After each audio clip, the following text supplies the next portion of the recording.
Okay mga katiat, so ito yung C markings. Okay, so quick review muna tayo dito sa C. Kasi yung C ay meron siyang dalawang at tatlo pala ito. Hindi pala ito nag-iisa. Kasi yung bring alignment is southeast at sa north. Sa south. Okay, southeast at saka sa west. Okay? South, east at saka sa west. Okay, ito yung pinakagilid. Pero yung sentro niya ay dito sa may unahan. Okay? So tatlong item ito. Yung isa ay nandito sa may unahan. Kasi ito nandito ito sa gitna ng may para siyang creek. Okay? Hindi naman siya sapa. Pero meron siyang kung babaha ng malakas, kung kapag uulan, dito madadaanan siya ng tubig. Okay? So ito, hindi pa klaro yung bato dito. Nung una. Okay? Ngayon, binalikan namin, klarong-klaro na yung bato na nilagay sa ibaba. Diyan sa ibaba na yan, meron niyang detection.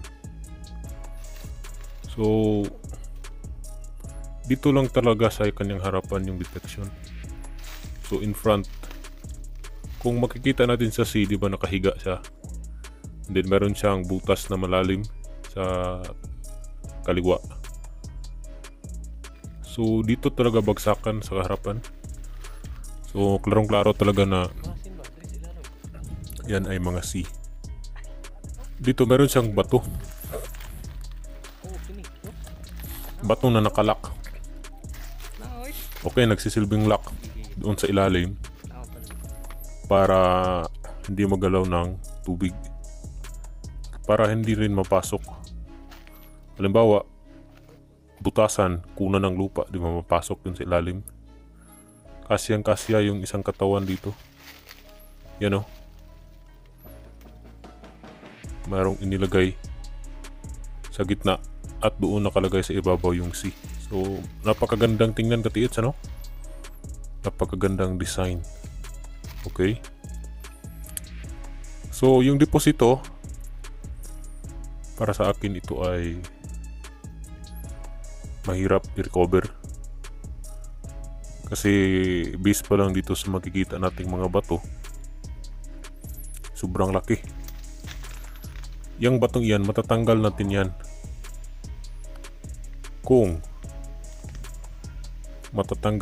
yan kapag ginamitan ng firing element. Okay, firing method. Kasi kapag gamitan natin yan ng apoy, mabasag yan. Pero kailangan ng mahabang oras at panahon na pasensya. Kasi ang pagsusunog ng bato ay hindi madali. Lalong-lalo na kapag mauubusan kayo ng panggatong. And then ngayon, malaki pa yung bato. Konti lang yung tipak nung last na sunog. So, patience is very important kung kayo ay papasok sa treasure hunting. Okay? Okay, dito oh. Nandito yung pinakasintro. Sinter yan. Tapos sa east, na meron din doon. So parang ito yung sentro, southeast and sa west. Meron din sa north, sa ibaba. Pero malayo yung distansya. Hindi siya malapit. Okay? Doon sa may Japanese encampment, doon nakalagay yung maraming sign. Ang history kasi dito, mayroong kampo ng Hapon. Okay? Kung kaya, yung mga sign na makikita natin, napakaganda. Kasi nagstay sila dito ng ilang taon, mga almost 1 year accordingly, doon sa may-ari nito. So ngayon,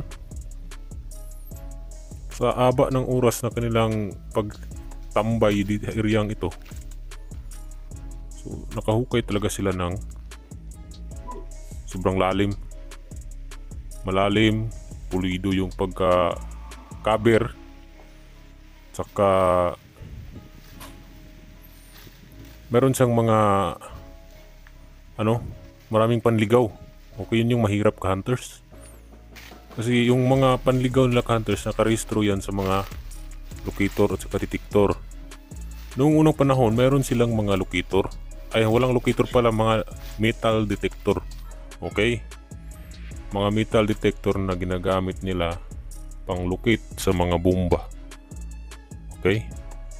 So yung makikita natin yan yung pinakamalapit doon sa Japanese encampment.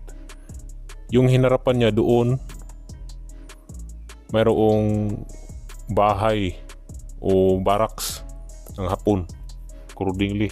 So doon talaga siya nakaharap, katiits naka-alignment talaga siya doon sa barracks ng Hapon. Kasi yung area ito meron ding mga mga ninuno na nakaabot pa nung unang panahon, okay? Kung kaya kabisado nila yung area. So sila ay hindi interesado sa mga ganitong bagay. So ngayon in-explore natin at ito ating nakita na mapagagandang area. Okay? So dyan siya nakaharap, south yung direction, yung hinarapan. Pero may dalawang item na nakalagay sa S at saka sa west. Okay? Yan C. Mga C markings, pero yan ay mga mata. Pero kumpleto yung kanyang design. Ito naman yung manga. So napakadaming mayroon siyang maraming linya. Kung meron kayong idea about dito ka hunters, pwede kayong magbahagi. So quick decoding tungkol sa mga manga. Ang manga ay hindi yan nag-iisa, di ba? Marami yan. May malaki, may maliit. Meron ding madaling kunin at meron ding mahirap kunin, which is yung nakalagay sa pinakataas. Okay, ganon din yan sa sign na ito. Meron ditong giveaway na mababaw lamang pero maliit. Hindi naman sigano kaliit pero malaki na yun. Yan ay mga giveaway deposit.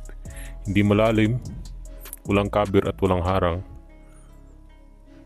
Okay, ganon yung meaning, possible meaning nitong manga. Yang butas na yan ka hunters, meron yang detection under mismo sa sign. Yan, sa site na yan. Kasi yung sign na yan naka-triangle. Alam naman natin kapag mga hugis triangle, pinaka-positive yan na sign sa treasure. Kasi isa yan sa mga sign na ginamit nila, yung mga triangle, lalong-lalo na sa mga hukay. Yan yung kadalasang ginawa nila ng mga STE markers, mga marka na inilagay sa pagbaon na kadalasang hukay natin pagdating sa 3 feet under. Okay? So ito naman yung mga bato na makikita natin sa unahan. So distansya lang siya ka hunters.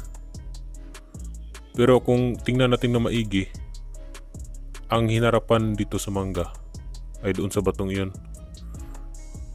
Merong detection dito, meron ding detection doon sa unahan, kung kaya napakadami talaga nito. Pero meron ditong nag-iisang malaking deposito o yung tinatawag natin na bunker. Marami dito kanti ito. So ito yung isa sa nakita namin na kakaiba yung mga marka. Dito meron pa siyang linya. May dot. Okay. So yan May mga bato na mga stone map. Di natin napapansin pero yan ay mga stone map. X marker yan katiits. And then may dot. Yung dot, yan yung nagsasabi na positive yung item sa area. Okay? So itong makikita natin ngayon, yan ay tinamnan ng mga mais. Okay, maganda kasi yung lupa dito, mataba. And then ang kakaiba lang dito, para itong paburol. paburol na area. Para siyang mataas na isla kasi ito katiits. Kung baga para siyang dila-dila tang ng isang creek nasa isla. Pero yung malaking mga item dito, aabot talaga ito sa bedrock. Hindi yan madaling kunin. Napakadaming bato dito na mga marker. Doon sa ibabaw, meron tayong makikita na malaking bato, yung tinatawag natin na big boulder marker.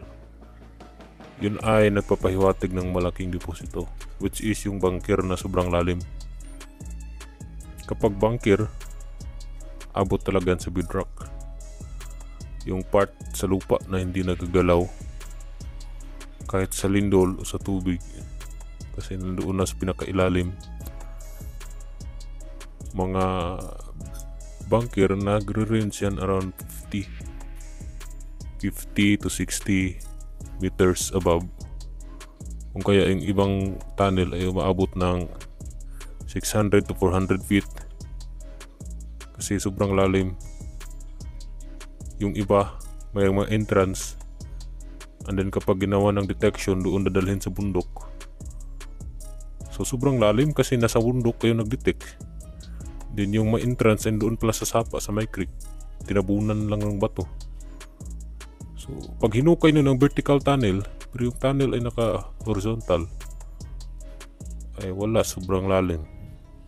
Okay, may mga tendency na ganun counters, nakadepende yan sa area. Okay, so ito katiits, pag di ko kalimutan mag-subscribe para ma-update kayo sa ating mga video tungkol sa mga treasure signs. So madami tayong mga sign na ibabahagi sa inyo counters na pwede nang kakuha na ng idea. Okay,